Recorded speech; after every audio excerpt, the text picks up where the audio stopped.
Hello friends, आज अपन बात करते हैं 498 आईपीसी की एक ऐसी धारा जो महिलाओं से संबंधित है। अगर किसी महिला के साथ अन्याय हुआ है, चाहे वह मानसिक रूप से हो, शारीरिक रूप से हो, यौन क्रूरता से हो या फिर इसके अधीन वो रह रही हो, तो उसे न्याय पाने, गलत काम करने वालों को दंडित करने और ऐसे पति या पति के रिश्तेदार से किसी भी तरह के भविष्य के नुकसान से पीड़ित होने से बचाने के लिए इस धारा को लागू किया गया है। तो आइए जानते हैं कि 498A महिलाओं के लिए किस तरीके से उपयोगी है और ये महिलाओं को जानना कितना जरूरी है। पति या पति के रिश्तेदार यदि अपनी पत्नी के साथ क्रूरता करते हैं तो जाहिर सी बात है आईपीसी के तहत उन्हें 3 वर्ष का कारावास और जुर्माने से दंडित किया जा रहा है।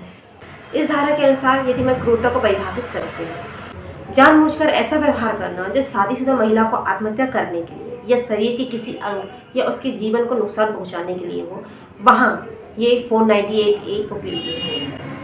शादीशुदा महिला के माता पिता, भाई बहन या अन्य किसी रिश्तेदार से किसी संपत्ति या कीमती वस्तु जैसे सोने के जेवर हो गए, मोटर गाड़ी हो गई, कैश हो गया, ऐसे गैर कानूनी मांग पूरी करवाने के लिए या ऐसी मांग पूरी ना होने के कारण उसे तंग किया जा रहा हो तो वहाँ 498A लगाया जाता है।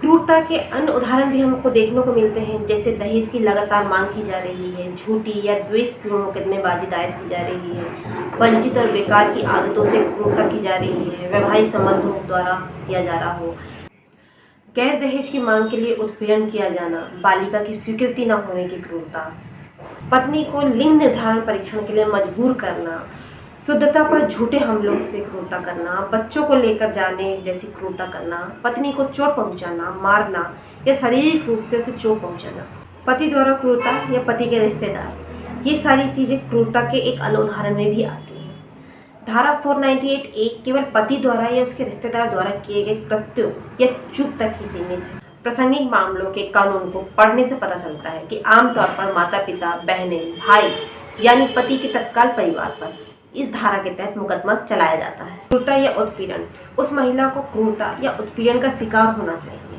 क्रूरता का बहुत बड़ा व्यापक अर्थ हो सकता है, यहाँ तक कि दहेज की मांग भी क्रूरता का ही हिस्सा हो सकती है। इसके साथ ही महिलाओं की मानसिक स्थिति को भी ध्यान में रखा जाता है।